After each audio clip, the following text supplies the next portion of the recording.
apologize for that. If it comes back, we're just going to go with it. So again, real quick, I want to talk about the project that supports this. Our webinars is the Energy and Manufacturing in Appalachia project. So it's a 156 county project across most of Pennsylvania, all of West Virginia, Eastern Ohio, and southern tier of New York, and a few counties in Maryland. And our project is working with manufacturers, helping them to engage in the energy supply chain, as well as look at energy efficiency upgrades for their facilities. So obviously today's focus is on looking at energy opportunities for manufacturers. And as I mentioned, we're going to focus on what's going on in the midstream sector, as well as what the emerging trends are and potential opportunities for manufacturers, really the pace of development and what we see going on in the sector right now. So I'm going to start just kind of set the stage and what we're talking about here with the say the types of midstream development. We're going to talk about the gathering lines. And right now, when we look at opportunities for manufacturers or opportunities in general, I would say the gathering activity of gathering activity of natural gas across the basin, I say, is still steady and brisk, but this is going to be more regional focused. And for the operator or the companies on the call here, typically what we're looking at is look at who the drillers or who the operators are within your region, your county. They're the ones who are going to dictate where the gathering lines are needed, where those opportunities might be. And from a gathering line, what we're defining that as connecting the different well pads together, getting those to a central point, to a transmission line where the gas can be moved within or outside of the basin out there. In terms of where to find the activity, a lot of these are publicly traded companies across the basin. Listening or checking out their annual reports, their websites, permitting filings, you can get a pretty good idea of where the activity is, where they plan for the next year, the next quarter at least. And I will say a lot of the operators, across especially the tri-state area where the development is taking place, have a pretty easy website where you can navigate, or you can reach out to their purchasing or procurement office to decide, hey, can we do business with you? How do we do business? How do we get on the bid list? That information is included in the report, which I'll drop the link here in a minute. But we do have most of the operators. We have some contact information, or you feel free to reach out to me or anybody else on the team. We can help you out there.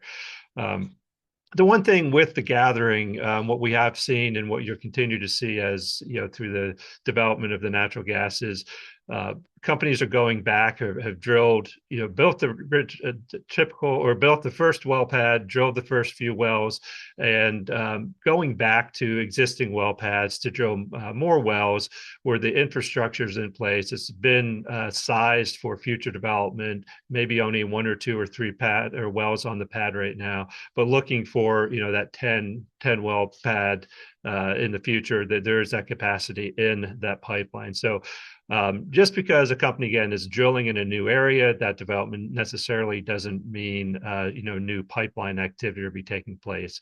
Maybe some upgrades at the infrastructure for the compressor stations or new compressor stations. That those opportunities might exist. The transmission lines, and that's what I'm going to talk about and have some projects on here related to. So that's really what's key to the continued growth in the basin. That's moving the gas outside of the basin, moving it to areas that are looking for gas, have a need for gas, and we'll look at some numbers here I have here in a minute, but that's really what's driven the development over the last 10, 15 years, and has slowed the development, especially in the last 4 or 5 years. As I say here, I think that's really key development to continued growth for within the basin, for moving gas, just from the upstream, the drilling, and the midstream sectors. That's, again, pretty key. The other part, the compressors, the treatment of the gas, taking the water out, the fractionation, processing, in Southwest PA, Ohio, and West Virginia too, in terms of taking the liquids out, the value adds. There's still growth and development in those areas where taking those, the ethane, butane, the dienes, the value adds. So that's a key development or a key area of the midstream sector, and you can continuing to see growth in that as those markets continue to increase domestically as well as international, especially through some of the recent trade agreements. So when we're looking at the midstream, we're going to say, production, so where the operators are, that's where we're going to see the midstream go. Some of the larger midstream projects are going to be built or spec'd or put out there for bid, and for operators to commit gas to the pipeline. But generally, you're going to see is where you see the operators are drilling. That's where you're going to see the midstream companies following them and building those pipelines for those. The one area, especially for companies looking to explore or enter into the midstream sector, is you do have two areas of midstream development in terms of how companies will proceed. You have companies or the drillers that have their own integrated midstream company, which you're not seeing as much now. But then you also have the dedicated midstream companies, the Williams, the Energy Transfers, DT Midstreams, that are out there that are then building the pipeline for the operators. In terms of pace of development, federal and state policy definitely has an impact on the pace of development. We're going to talk about federal policy here in a minute, but for my home state, when you look at Pennsylvania, you do have some impact on the pace of development. Just as an example, if we look at the Pennsylvania Game Commission, or PADCNR, the Game Commission, I would say, has really leaned into development across their lands, the Game Commission controlled lands, and has worked with the different companies out there, and you can see the revenue that they've generated. You see the peak really, $300 million in 1 year in 22 and 23. And they're using the funds and working with the different operators to, increase habitat, increase the access for hiking, for trails, for disabled hunting, habitat improvement, and so forth. You see again in Pennsylvania, DCNR has had a moratorium from Governor Wolf through Governor Shapiro, and while there still existing leases from back in the Rendell administration, that the percentage of land and the development across the state forest is tremendously lower, say, than the Game Commission land. Generating maybe 70-80 million a year, but they have about 50-60% more land out there that could be leased out there. So just a little microcosm, or say, of the pace of development across Pennsylvania. But when we look at the region, we look at the takeaway capacity, and I just put this chart here looking at from 21, including this year, to see where we're at.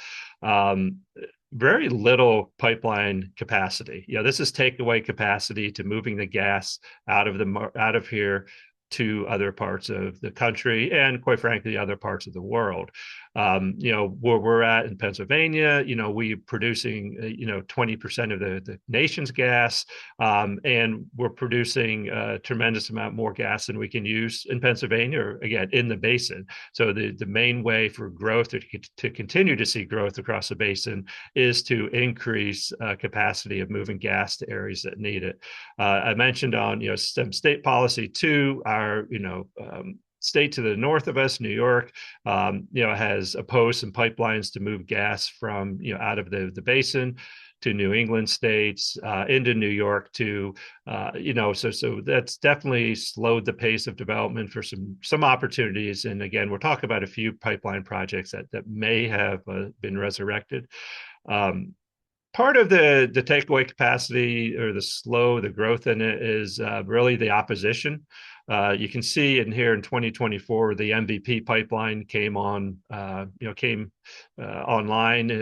A 10-year process, billions of dollars in overrun, and literally took an act of Congress to get that into play out there. The organized protest and the legal blockades have really slowed down any sort of development. And I believe what you're seeing is, if you slow down pipelines, you slow down the drilling behind it. One area that I say has changed at the end of last year, October 2025, you see where FERC rescinded their order 871. And basically what that is saying, if there's a natural gas project that they approve, that even if there is legal challenges working through the courts, the developer can proceed with the project at their own risk. So that's a big change where you don't have to wait for the court cases, the appeals, and potentially years and years of litigation until that project gets either finally approved or does get shot down. The courts can halt the project, but I think that's a big change out there where you can see these companies now can say they feel pretty confident that they were beat the legal challenges. They can get this project going and get that project in the ground and move away more gas. Um, so if we look at the last 8-9 years in the basin, this is just taking a look at where we're at and where we're at now. You can see in 2016 we had about 16 BCF of capacity, and again early on there's a lot of projects being built to move the gas. Throughout the basin, outside of the basin, turning some pipelines around, just a lot of activity going on in those first, 10 years.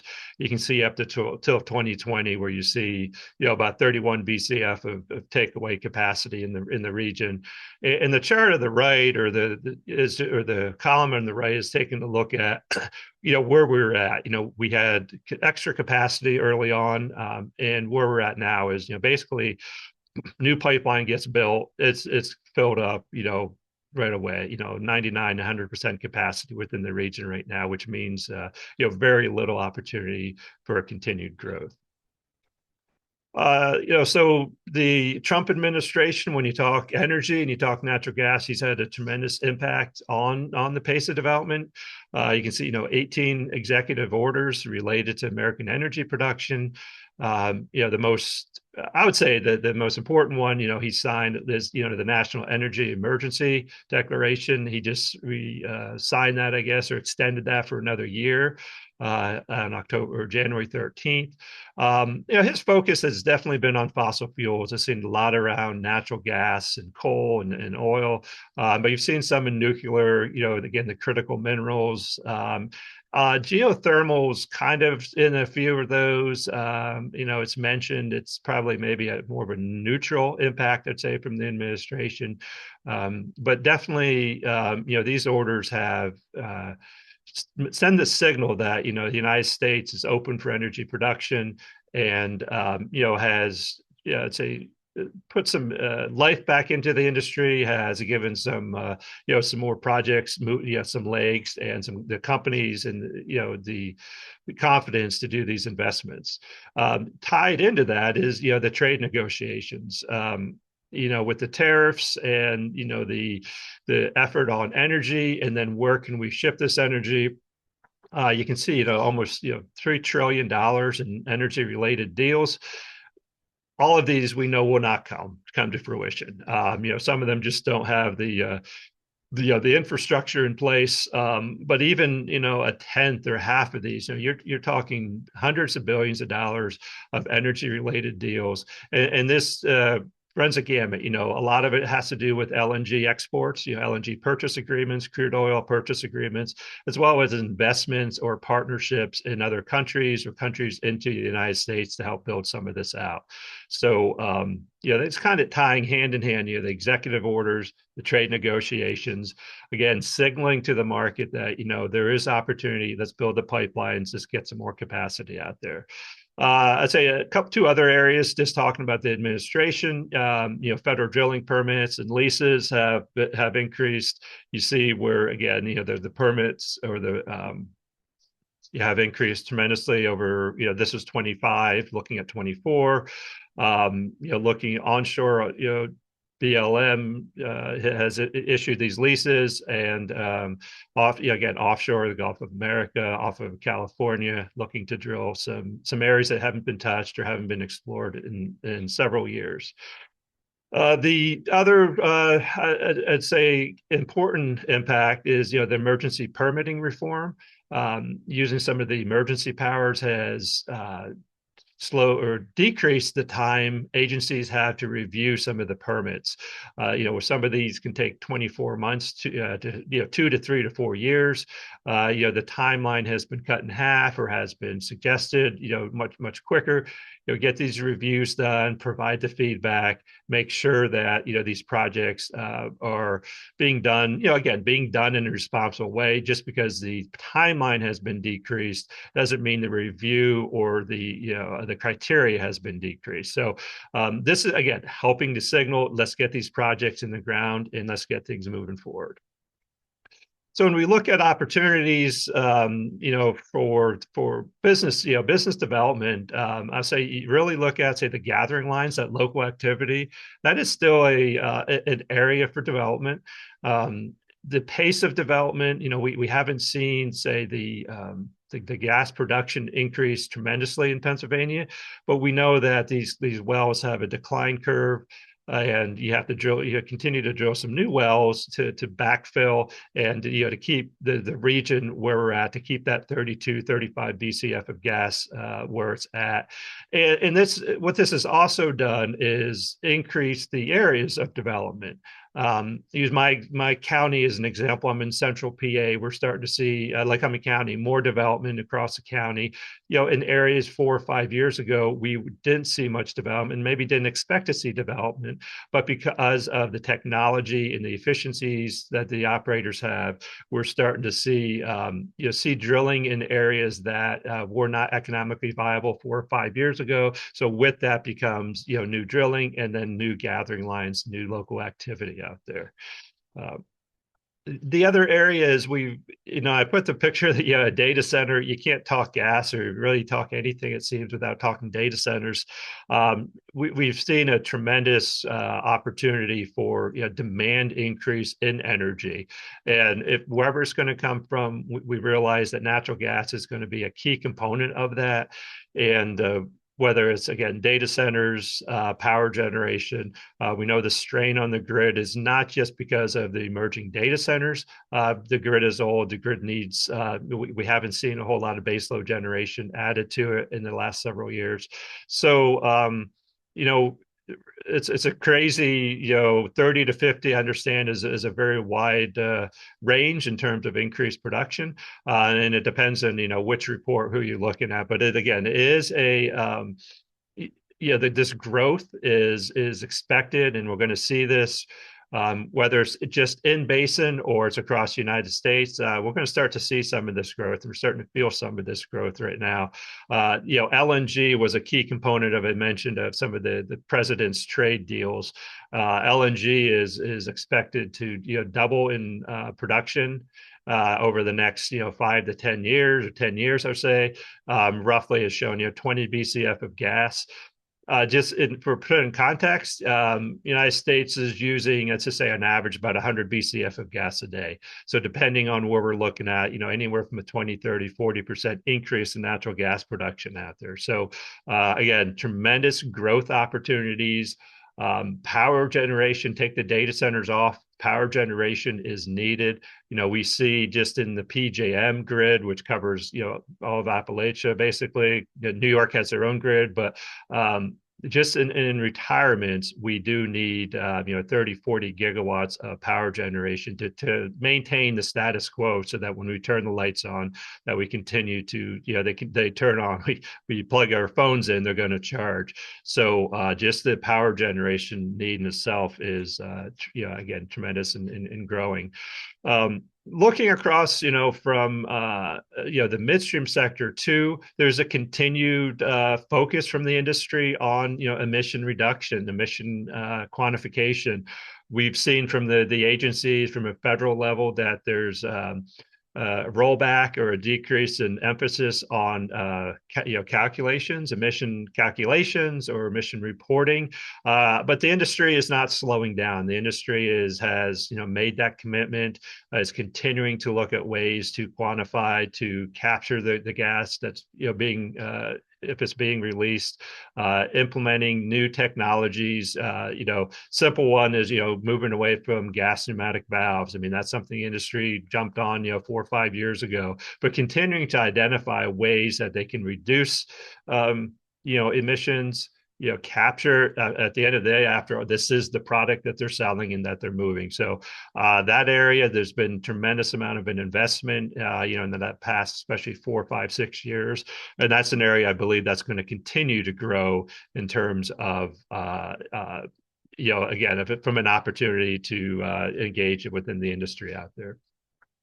While I mentioned in the last 5, 6 years, we have not seen a lot of data center or a lot of new pipelines. What we are seeing is with the industry, the midstream is optimization. So going to existing compressor sites or going and looking at how do you move more gas in the same pipeline, increase the maybe it's new compressor stations, increasing horsepower at those sites. So you've seen a lot of companies have incrementally increased capacity, throughput, and looping, building parallel pipelines in the brownfield, already existing infrastructure that's in the brownfield in the ground. So it's not going to increase the takeaway by 10, 12 BCF, but you've seen the companies with the optimization, it has increased opportunities and is able to move a little bit more gas out of the market to areas that continue to need. So I'm not gonna walk through a lot of these. This is a quick search or looking at some of these pipeline projects, in the next 5, 6 years across Appalachia that have been proposed. You see, some of the bottom here, the bigger ones, the boardwalk, about 2 BCF. And it's so important when you look at some of these projects, they're not maybe taking place directly within your state or your region. But what they're looking to do too is to move gas out of the market, out of Appalachia, move it into areas that need gas, whether it's going to follow down into the Gulf of America for exporting, it's going to move to areas northeast of us.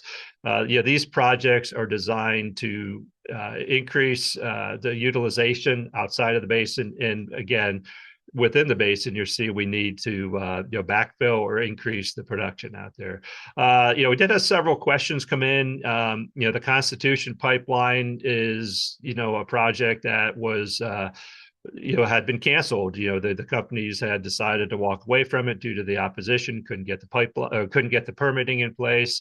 That's a project you see on this list. You see it's been resurrected, and you see it's been discussed by Williams. The president, New York's governor has discussed this. So again, this project was probably, I think, dead for about 5, 6 years, and again, it's come back. So some of these projects will move gas, through New York to New England, to areas that right now, with this the cold snap that we're seeing, are paying paying electricity prices and price of gas are probably 4, 5, 10x what we're seeing within our region when we have excess capacity of natural gas. So again, just taking a look at this is about 8 BCF of gas over the next 5, 6 years. Larger projects to move gas out of the area. More projects are being considered and are being shopped around to see if there's interest. So you expect to see this list to grow and the capacity, the takeaway capacity, to increase with that as well. I'm going to share my slides, but there's just a lot of resources out there to find out what's going on within the industry. Definitely some trade groups out there, the Marcellus Shale Coalition, Pyoga, and then UGA and Go West Virginia, in Ohio and West Virginia. And then some online resources. Penn State Extension has a lot of great information. Marcellus Drilling News, I think a lot on this call are familiar with that, but if you're not, take a look at MDN. Take a look at the website. I don't know what Jim, when he sleeps, he goes through all of the articles. 12 o'clock every day, we get an email with probably the top 10 news articles out there. So it's a great resource, especially from a business development or just to know what's going on in the industry. So take a look at that as well. So what to watch for? Just throwing it out some areas of concern. Opposition has, they're continuing to pivot to find out, how they can slow pace of development. It is, it is well funded, and so you can continue to see that. Despite I think what say President Trump says, we will have a new president elected in 2028. I mentioned he's doing a lot with the executive orders. We've seen a lot of presidents in the last several administrations say rule by executive order. So the concern is what happens here, in 3 years, when a new president comes in. These pipeline projects.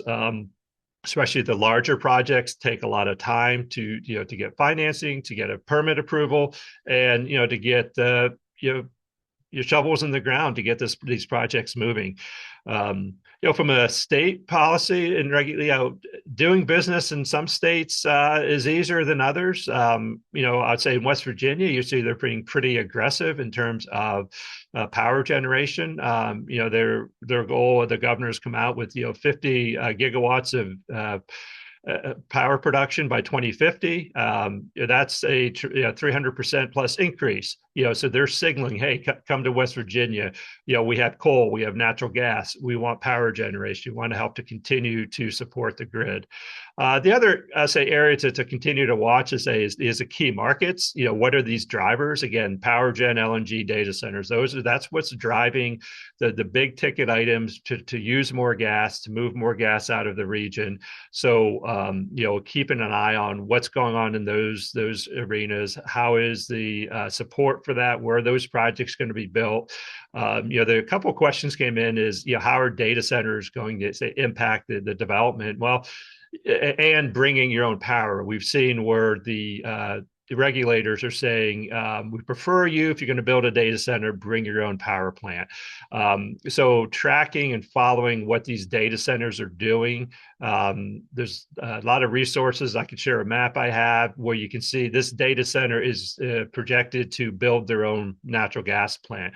This data center is going to use power from the grid. So tracking where these data centers are being proposed and what they're looking for in terms of power generation, I'd say be key to finding out, tracking, where some of this development will take place. So with that, I did run through, information. I do have a few questions that came in. I just want to touch on real quick. So a couple of questions came in. It says, how can energy companies and end users collaborate to address public community concerns surrounding infrastructure build out? So again, a great question. And I think this to continue what they're doing right now is important. What is that public education, the public meetings, explaining to, again, for the public, this is, why we need the project. This is how the project is going to be built. These are the safeguards put in place. I think that's what's key. The local community seeing the development or the opportunities for business development and workforce development is key to these projects continuing to be built. So. With that, I do believe actually I did answer the questions that were in there. Again, I do thank everybody. I will send an email out immediately following with the link for our report. Apologize, it did not get up yet, but I'll send that out here briefly, and as well as a PowerPoint. And again, as always, I thank everybody for taking the time to join us and participating. And we will see you next time. So until then, stay safe. Thank you.